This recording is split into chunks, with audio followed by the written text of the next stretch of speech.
Hello মুভিম্যানের বন্ধুরা, কেমন আছেন সবাই? এই পিচ্চি এক বিশাল ক্রিমিনাল মাস্টারমাইন্ড, বয়স মাত্র 12, কিন্তু মাথায় সবসময় শয়তানি বুদ্ধি, যে তার টিচারদের থেকেও বেশি জানে। এমনকি সে দাবা খেলায় ওয়ার্ল্ড চ্যাম্পিয়ন, আর যার বুদ্ধির কাছে বড় বড় গোয়েন্দারাও হার মানে। এবার ভাবুন, এই ছেলের বাবাকে যদি কেউ কিডন্যাপ করে নিয়ে যায়। আর সব থেকে মজার ব্যাপার হলো, কিডন্যাপাররা কোনো সাধারণ মানুষ না, বরং জাদুকরী দুনিয়ার বাসিন্দা। বাবাকে বাঁচাতে এই ছোট্ট ছেলে যা করে তা শুনলে আপনি চমকে যাবেন। সে নিজেই একজন জাদুকরী সৈন্যকে কিডন্যাপ করে বসে, আর পুরো জাদুর জগতের বিরুদ্ধে একাই যুদ্ধ ঘোষণা করে দেয়। কি হবে এরপর? এই জিনিয়াস ছেলেটা কি পারবে তার বাবাকে ফিরিয়ে আনতে? চলুন আর এক মুহূর্ত দেরি না করে চলে যাওয়া যাক সরাসরি আমাদের আজকের গল্পে। আমাদের আজকের গল্পের নাম আর্তেমিস ফাউল। আর বরাবরের মতো আমি মুভিম্যান আছি আপনাদের সাথে। গল্পের শুরুটা হয় আয়ারল্যান্ডে, আর এখানে আমরা দেখি একটা বাংলো বাড়ির চারপাশে পুলিশে ভরে গেছে। চারদিক থেকে বাড়িটাকে ঘিরে ফেলেছে তারা। আসলে এই আয়োজন বাড়ির মালিক আর্তেমিস ফাউলকে ধরার জন্য, যাকে কিনা এখানকার সরকার পৃথিবীর সব থেকে ভয়ঙ্কর চোর হিসেবে ঘোষণা করেছে। আর সেটার নিউজ কভার করতেই এখানে অনেকগুলো নিউজ চ্যানেলও এসে হাজির হয়েছে। তখনই একজন রিপোর্টারের চোখে পড়ে যে পুলিশ সদস্যরা একজন চোরকে ধরে ফেলেছে, আর তাকে জিজ্ঞাসাবাদের জন্য নিয়ে যাওয়া হচ্ছে। কিন্তু জায়গাটা কোথায় জানেন? বাংলো থেকে মাইলের পর মাইল দূরে, একেবারে মাঝ সমুদ্রে। আর সেখানেই শুরু হলো জিজ্ঞাসাবাদ। লোকটার নাম মালোচ, আর পুলিশ তাকে বাধ্য করছিল সব প্রশ্নের উত্তর দেওয়ার জন্য। পুলিশ জানতে চাইছিল আর্তেমিস কোথায়, কিন্তু মালোচ উত্তরে যা বলল তা শোনার জন্য পুলিশরা একেবারেই রেডি ছিল না। সে বলে, আপনারা তো এটাই জানেন না যে এই সবকিছুর পেছনের আসল মাথাটা কার। সে আর্তেমিস ফাউল না, বরং তার ছোট্ট ছেলে, যার নামও আর্তেমিস ফাউল। এরপর আমরা গল্পের মূল চরিত্র সেই আর্তেমিস ফাউল নামের ছেলেটাকে দেখতে পাই। স্কুলে যেতে তার একদমই ভালো লাগতো না, কিন্তু তার কারণটা আর 5টা বাচ্চাদের মতো ছিল না। মাত্র 7 বছর বয়সেই সে তার টিচারদের থেকেও বেশি জানতো। সে ছিল ভীষণ বুদ্ধিমান, এমনকি দাবা খেলায় বিশ্ব চ্যাম্পিয়নও। এছাড়া আর্তেমিস ছোটবেলায় প্রচুর সায়েন্টিফিক প্রজেক্ট আর এক্সপেরিমেন্ট করেছে, যার জন্য সে অনেক পুরস্কারও জিতেছে। কিন্তু এই সবকিছু করার কারণে সে নিজেকে সবার থেকে বড় ভাবতে শুরু করে, এমনকি শিক্ষকদের সাথেও বেশ বাজে আচরণ করতে থাকে। কিন্তু সে তার বাবাকে অনেক ভালোবাসতো। একদিন স্কুল থেকে বাড়ি ফেরার সময় আর্তেমিস মনে মনে খুব খুশি ছিল, কারণ আজকে স্কুল তাড়াতাড়ি শেষ হয়ে গেছে। তাই সে ভাবছিল আজ তার বাবার সাথে অনেকটা সময় কাটাবে। কিন্তু যখন সে বাড়ি ফেরে, তখনই তার বাবা মন খারাপ করে জানালেন যে আজকে তাকে একটা গুরুত্বপূর্ণ বিজনেস মিটিং এ যেতে হবে। মনটা খারাপ করে আর্তেমিস তার বাবাকে বলে, তোমাকে ছাড়া আমার একা থাকতে একদমই ভালো লাগে না। তার বাবা তখন তাকে সান্ত্বনা দিয়ে বলেন, আমার কাজ আর কিছুদিন পরেই শেষ হয়ে যাবে, আর তখন আমি সবসময় তোমার সাথেই থাকবো। এরপর বাবা আর ছেলে কিছুক্ষণ একসাথে তাদের বিশাল প্রাসাদের ভেতরে হাঁটাহাঁটি করে। কয়েক ঘন্টা পর আর্তেমিস তার বাবাকে বিদায় জানায়। তার বাবা নিজের প্রাইভেট হেলিকপ্টারে করে সেখান থেকে চলে যায়। পরের দিন সকালে আর্তেমিস যখন নিজের ঘরে ঘুম থেকে ওঠে, হঠাৎ করে সে প্রাসাদে কারো জোরে চিৎকার করার আওয়াজ শুনতে পায়। সে তাড়াতাড়ি ছুটে যায় কার আওয়াজ দেখার জন্য।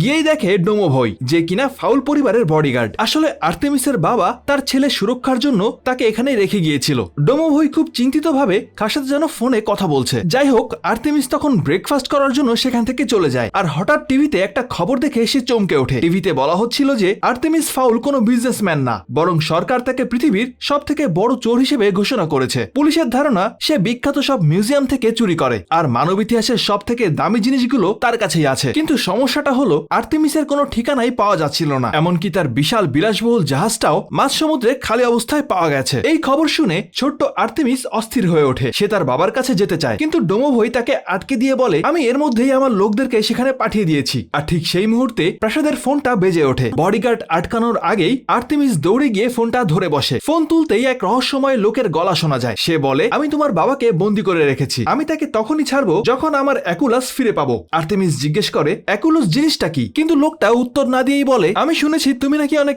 স্মার্ট, তাই নিজেই খুঁজে বের করো। কলটা কাটার পর আর্তেমিস ডোমোভইকে জিজ্ঞেস করলো, অ্যাকুলাস কি? এটা শুনেই ডোমোভই তাকে নিজের সাথে আসতে বলে। তারপর সে আর্তেমিসকে প্রাসাদের একটা অংশে নিয়ে যায়, যেখানে একটা গোপন রাস্তা ছিল, আর সেটা সোজা তাদের দুজনকে বেসমেন্টে নিয়ে যায়। ডোমোভই তখন আর্তেমিসকে বলে, এটাই তোমার বাবার গোপন জায়গা, এখানে পরিবারের প্রত্যেক প্রজন্মের সমস্ত কাজ সামলে রাখা হয়েছে। সে আরো বোঝায় যে এই ঘরে যা কিছু আছে সবকিছুই কোনো না কোনো কারণে এখানে আনা হয়েছিল। কিন্তু সে অবাক হয়ে বলে, এত বছর তোমার বাবার সাথে কাজ করার পরেও আমি অ্যাকুলাসের ব্যাপারে কখনোই শুনিনি। এরপর আর্তেমিস ভাবতে লাগলো যে তার বাবা নিশ্চয়ই কোনো সূত্র রেখে গেছে। হঠাৎ তার মনে পড়ে ছোটবেলায় বাবা তাকে ঘুম পাড়ানোর সময় একটা কবিতা শোনাতেন, আর সেই কবিতার সূত্র ধরেই সে ড্রয়ারগুলোতে খুঁজতে শুরু করে। আর খুঁজতে খুঁজতে সেখানে একটা ডায়েরি পেয়ে যায়। ডায়েরির শেষ পাতায় কিছু লেখা ছিল। তার বাবা সেই ব্যক্তির ব্যাপারে লিখে রেখেছিল যে অ্যাকুলাস চুরির ব্যাপারে সবকিছু জানে। সেই মুহূর্তে আর্তেমিসের মনে পড়ে যে তার বাবা তাকে প্রায়ই এলফ আর জাদুকরী শহরের গল্প শোনাতেন। আর এবার তার বাবার ডায়েরি পড়ে সে একেবারে শিওর হয়ে যায় যে এই এই সমস্ত জীবেরা সত্যি পৃথিবীতে আছে, মানুষের জগৎ থেকে অনেক দূরে। তারা হেভেন সিটি নামের একটা জাদুকরী জায়গায় বসবাস করে, সেটা আসলে এলফদের শহর। অন্যদিকে এলফদের জগতে আমরা ক্যাপ্টেন হলিকে দেখতে পাই, যে একটা মিটিং এর জন্য যাচ্ছিল। আর তখনই সে দেখে তাদের শহরে অ্যাকুলোস খোঁজার খবরটা সবার মধ্যে ছড়িয়ে পড়েছে, যাতে সবাই বুঝতে পারে যে জিনিসটা তাদের জাদুকরী জগতের জন্য কতটা জরুরি। কিছুক্ষণ পরেই হলির সাথে মালচের দেখা হয়। মালচ চুরির দায়ে জেলে যাচ্ছিল, আর সে নিজের শাস্তি কমানোর জন্য হলির কাছে সাহায্য চায়। সে বলল, ভাবুন তো একবার, আমরা দুজনে মিলে কি একটা দারুণ টিম বানাতে পারি। আমার চুরির সব কলা কৌশল আর আপনার জাদু একসাথে হলে কি না করতে পারবো আমরা। কিন্তু হলি তার কথার পাত্তা না দিয়ে সেখান থেকে চলে যায়। যদিও ওই সামান্য সময়ের মধ্যেই মালচ তার কাছ থেকেও একটা জিনিস চুরি করে ফেলে। আর এই মালচ নামের ক্যারেক্টারটাকে মনে রাখবেন বন্ধুরা, কারণ সে বেশ ইন্টারেস্টিং। আর কেন বলছি একটু পরেই বুঝতে পারবেন। যাই হোক, কিছুক্ষণ পরেই হেভেন সিটি জেল থেকে ব্রায়ান নামের একজন কয়েদিকে সেই ভিলেনটা মুক্ত করে দেয়, যে আর্তেমিসের বাবাকে কিডন্যাপ করেছিল। সে ব্রায়ানকে বলে, আজ থেকে তুই আমার সব আদেশ মেনে চলবি। ব্রায়ান অবাক হয়ে জিজ্ঞেস করে, কিন্তু কেন? উত্তরে সেই ভিলেনটা জানায়, আমার এমন একজন লোক দরকার যে এলফদের সৈন্য দলের ভিতরে ঢুকতে পারবে, যাতে আমি তাড়াতাড়ি অ্যাকুলোসটা ফিরে পেতে পারি। অন্যদিকে তখন হলি নিজের মিটিং এ পৌঁছে গিয়েছে, যেখানে কমান্ডার রুট তার সৈন্যদেরকে বলছিলেন, যতক্ষণ না অ্যাকুলাস ফিরে পাওয়া যাচ্ছে সবাই নিজের ডিউটিতেই থাকবে, কারণ আমাদের জন্য এর থেকে জরুরি আর কিছুই নেই। লেডি কমান্ডার আরো আদেশ দেয় যে কোনো ভাবেই হোক তাদের পরিচয় যেন মানুষের সামনে প্রকাশ না পায়। যদি কেউ এই নিয়ম ভাঙে তাহলে তাকে কঠিন শাস্তি দেওয়া হবে। মিটিং শেষে হলি তার বসের সাথে কথা বলতে আসে। সে কমান্ডারকে বলে তার বাবার ব্যাপারে নতুন কিছু সূত্র পাওয়া গেছে, কিন্তু কমান্ডার তখন তাকে সাফ জানিয়ে দেয়, এখন ওসবের সময় নেই, শুধু অ্যাকুলাসকেই খোঁজো। আর মানুষের জগতে ডোমো ভাই তার ভাইজি জুলিয়েটের কাছে সাহায্য চায়, কারণ জুলিয়েট বয়সে ছোট হলেও হারিয়ে যাওয়া যে কোনো কিছু সে সহজেই খুঁজে বের করতে পারে। এদিকে প্রাসাদে যখন আর্তেমিস তার বাবার কম্পিউটারে সব তথ্য খোঁজার চেষ্টা করছিল, তখন জুলিয়েট তার সাথে কথা বলতে আসে। সে বলে, তোমার একটু বিশ্রাম নেওয়া উচিত, কিন্তু আর্তেমিস রাজি হয় না। সে বলে, আমার তোমার সাহায্যের দরকার নেই, আমি এর মধ্যেই বুঝে গেছি কিভাবে বাবাকে খুঁজে বের করতে হবে। বাবাকে খুঁজে পেতে হলে এলফদের সাহায্য নিতে হবে, কিন্তু কাজটা সহজ হবে না, কারণ তাদের জগৎটা যেমন লুকোনো, তেমনি তারা কখনো মানুষের সাহায্য করতেও রাজি হয় না। এদিকে তখন এলফদের শহরে কন্ট্রোল রুমের লিডার দেখতে পায় কমান্ডার রুট এদিকেই আসছে, আর তার সাথে ক্যাপ্টেন হলিও ছিল। কমান্ডার আসতেই লিডার তাকে বলে, আমাদের জেল থেকে একটা ভয়ঙ্কর কয়েদি পালিয়ে পৃথিবীর উপরে চলে গেছে, আর যেহেতু বাকি সব সৈন্যরা অ্যাকুলোস খোঁজার মিশনে ব্যস্ত ছিল, তাই কমান্ডার এই মিশনের দায়িত্ব হলিকে দেয়, আর তাকে বলে, মানুষের চোখে না এসে তুমি কয়েদিকে যেভাবেই হোক ফিরিয়ে আনো। এই কথা শুনে হলি বেশ খুশি হয়, আর কয়েদিকে খুঁজতে বেরিয়ে পড়ে। কন্ট্রোল রুম থেকে কমান্ডার রুট তাকে মিশনের সব তথ্য দিচ্ছিল। হলি উড়তে উড়তে একটা ছোট্ট ইউরোপীয় শহরে এসে পৌঁছায়, আর সেখানে আসার পর দেখতে পায়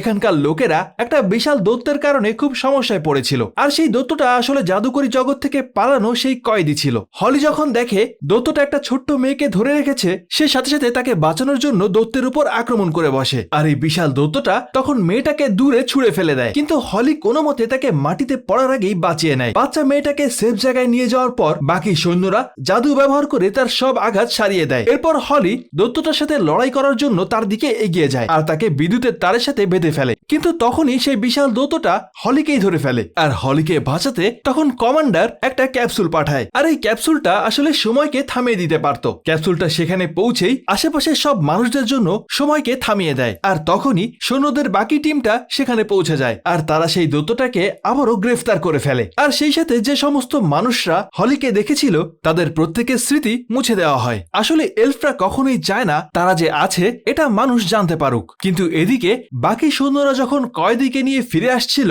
তখনই হলি একটা অন্য রাস্তা বেছে নেয়। কমান্ডার রুটের বারবার সাবধান করার পরেও হলি তার কোনো কথাই শোনে না। সে বলে, আমি আমার বাবার হারানো সম্মান অবশ্যই ফিরিয়ে আনবো, আর তারা কি নিয়ে কথা বলছিল এটার ব্যাপারে আমরা পরে জানতে পারবো। এদিকে এই সময়ে আর্তেমিস তার বাবার ডায়েরিটা পড়ছিল। পড়তে পড়তে সে বুঝতে পারে যে তার বাবা আসলে মানুষের জগৎটাকে বাঁচানোর জন্য এলফদেরকে সাহায্য করেছিলেন, আর সে এটাও জানতে পারে যেই লোকটা তার বাবার কিডন্যাপ করেছে আর অ্যাকুলোসটাকে পাওয়ার চেষ্টা করছে তার নাম ওপাল। এরপর আর্তেমিস ডায়েরিতে দেওয়া একটা ঠিকানায় ডোমোভোয়ের সাথে চলে যায়। সেখানে তার নজর পড়ে হলির ওপরে, আর সাথে সাথেই বডিগার্ড নিজের বন্দুক দিয়ে এলফটাকে অজ্ঞান করে দেয়। এদিকে হেভেন সিটিতে যেই মুহূর্তে তারা বুঝতে পারে যে হলির সিগন্যাল হারিয়ে গেছে, কমান্ডার রুট তার এজেন্টকে বাঁচানোর জন্য সব অ্যালার্ম বাজিয়ে দেয়। কয়েক ঘন্টা পর আর্তেমিসের বানানো খাঁচায় হলির জ্ঞান ফেরে, ফেলে। রাগে সে নিজের সব শক্তি দিয়ে আর্তেমিসকে বশ করার চেষ্টা করে, কিন্তু আগেই বলেছি এই ছেলে কোনো সাধারণ ছেলে না। আর্তেমিস এর জন্য আগে থেকেই রেডি হয়েছিল। সে এক ধরনের বিশেষ চশমা পরেছিল। আসলে এলফরা চাইলেই তাদের চোখ দিয়ে যে কোনো মানুষকে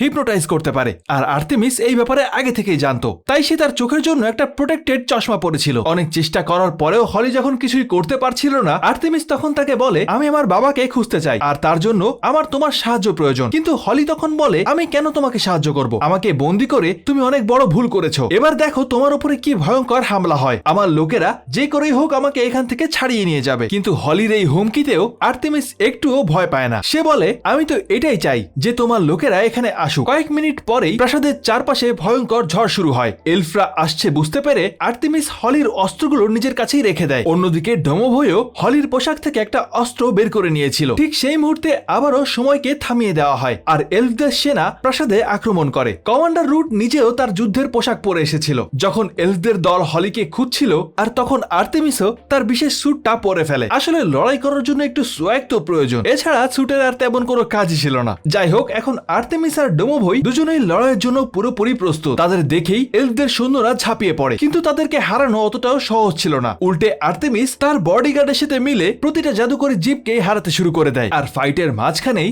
আর্তেমিস একটা সৈন্যের হেলমেট তুলে কমান্ডারের সাথে কথা বলে। সে কমান্ডারকে বলে, যদি হলিকে জীবিত দেখতে চাও তাহলে ভেতরে এসো আমার সাথে কথা বলতে। আর কোনো উপায় না দেখে কমান্ডার রুট আর্তেমিসের সাথে কথা বলার জন্য প্রাসাদের ভেতরে চলে আসে। কমান্ডার ভেতরে এসেই আর্তেমিসকে বলে, আমাদের সেনা অনেক বড়, তুমি কতক্ষণ লড়াই করবে? আর যদি তুমি হার না মানো তাহলে এবারের আক্রমণ আরো ভয়ঙ্কর হবে। কিন্তু এই হুমকিতেও আর্তেমিস একটুও ভয় পায় না। সে বলে, যদি আবার আক্রমণ হয় তাহলে আমি পুরো পৃথিবীর সামনে এলফদের অস্তিত্বের কথা ফাঁস করে দেব। এরপর আর্তেমিস খুব ঠান্ডা গলায় বলে, আমি হলিকে তখনই ছাড়বো যখন তোমরা অ্যাকুলোস আমার হাতে তুলে দেবে। কিন্তু রুট তখন বলে, এটা কখনোই সম্ভব না। এরপর আর্তেমিস কমান্ডারকে তার সিদ্ধান্ত বদলানোর জন্য 15 মিনিট সময় দেয়। পরিস্থিতি হাতের বাইরে চলে যাওয়ায় কমান্ডার একটা বিশেষ আদেশ দেয়, যার পর জেল থেকে মানুষকে মুক্ত করে সোজা যুদ্ধের ময়দানে পাঠিয়ে দেওয়া হয়। এই সময় আর্তেমিস হলিকে পুরো ব্যাপারটা বোঝায়। আর্তেমিসের বাবার কথা শুনে হলির মনটাও খারাপ হয়ে যায়, কারণ তার বাবার নামেও অ্যাকুলাস চুরির অভিযোগ ছিল। আর তাই এবার হলি অ্যাকুলাসের রহস্য সমাধান করার জন্য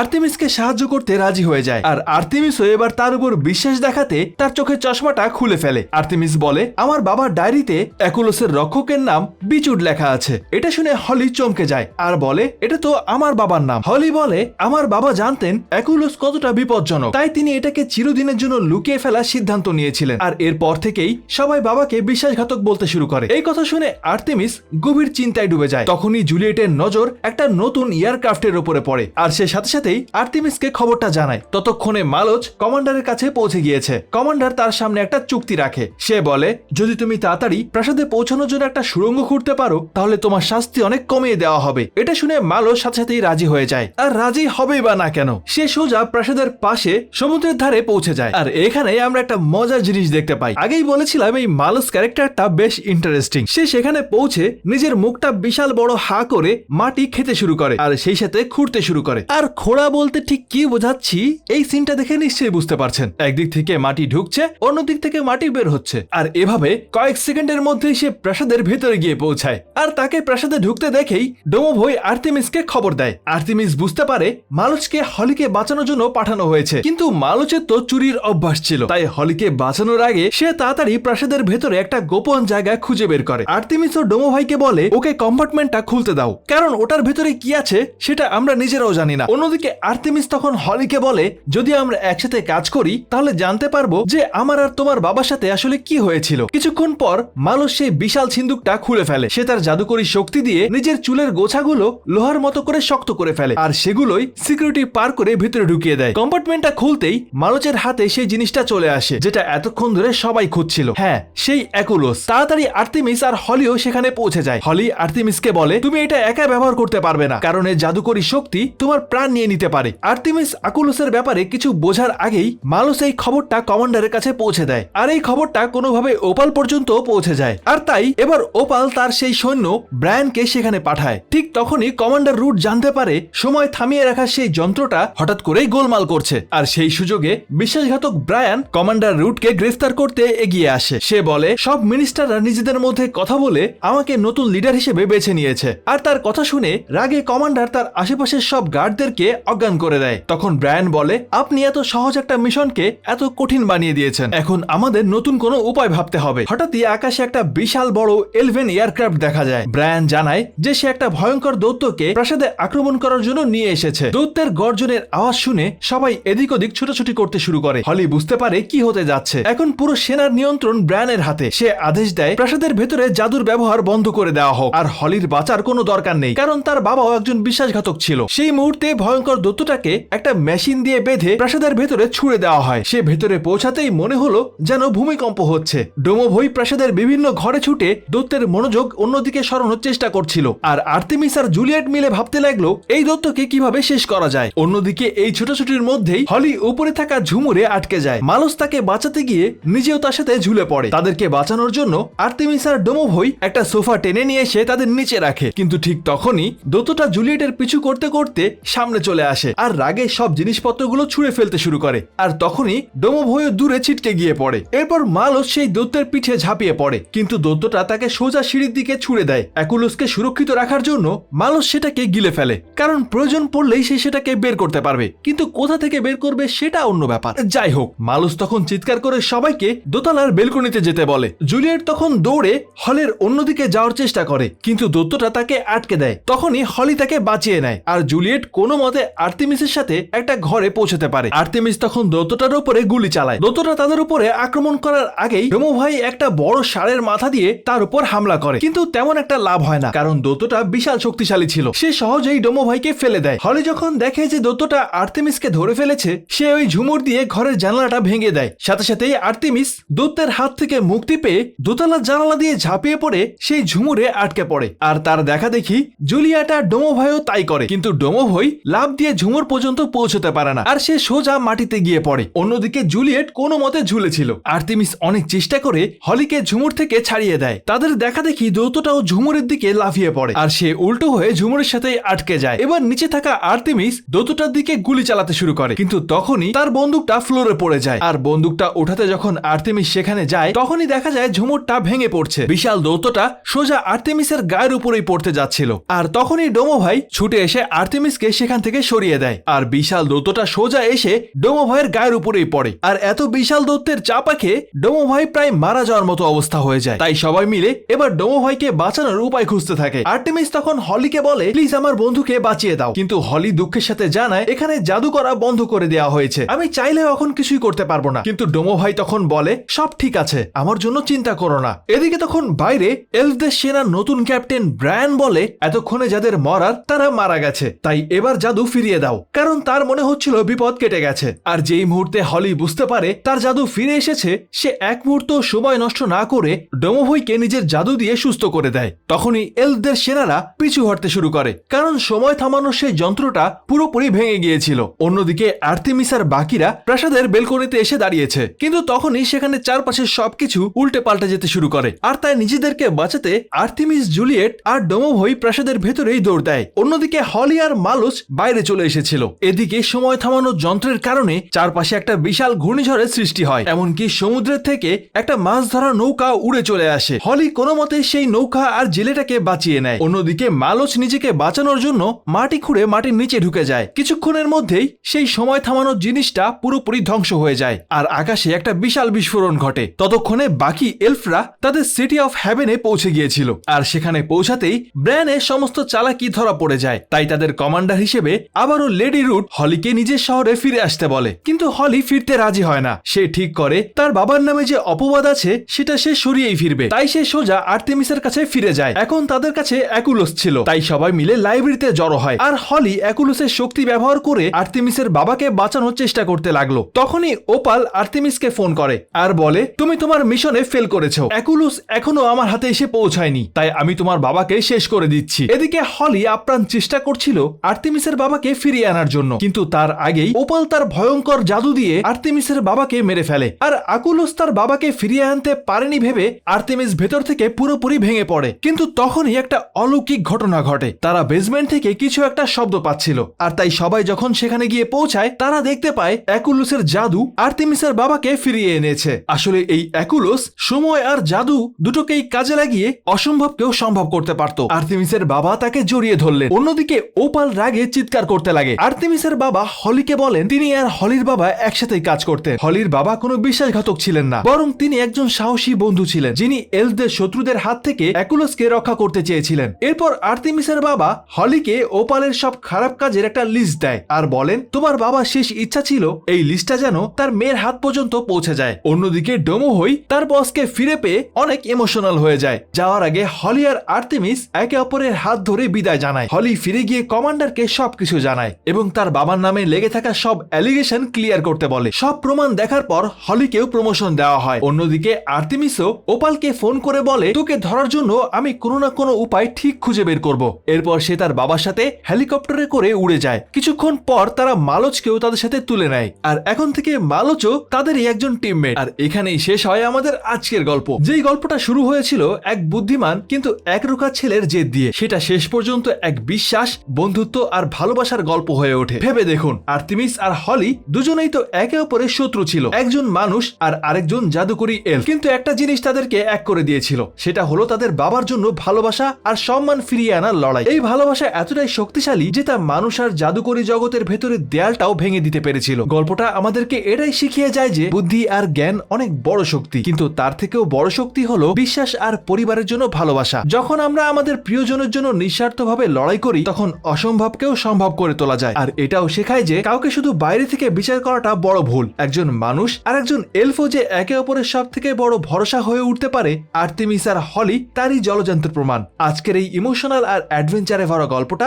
যদি আপনাদের মন ছুঁয়ে থাকে তাহলে ভিডিওতে একটা লাইক করতে ভুলবেন না। আর কার কেমন লেগেছে কমেন্টে আমাকে অবশ্যই জানাবেন। আর এখন চলে যাচ্ছি সরাসরি আমাদের মুভি ম্যানের ফ্যান সেকশনে। আমাদের আজকে সেরা মন্তব্যকার হিসেবে নির্বাচিত হয়েছেন ফ্যামিলি ফান এইচডি। তিনি বলেছিলেন, ভাইরে আমার মাথায় একটা জিনিস কাজ করে না, সব সুপারম্যান, স্পাইডারম্যান, ব্যাটম্যান, হাল্ক এরা কি আমেরিকা ছাড়া আর কোনো জায়গায় যায় না? তাদের জন্ম কি শুধুই আমেরিকায়? কি জানি ভাই, আমারও একই প্রশ্ন। যাই হোক, আপনাকে অনেক ধন্যবাদ কমেন্টটা করার জন্য। আর এভাবে আমাদের পাশে থাকার জন্য আপনাদের সবাইকে জানাই অন্তরের অন্তঃস্থল থেকে অসংখ্য ধন্যবাদ। আজকের মতো বিদায় নিচ্ছি, আবারও দেখা হবে নতুন কোনো মুভির গল্প নিয়ে। ততদিন পর্যন্ত সবাই ভালো থাকুন আর অবশ্যই ভালোকে ভালোবাসুন।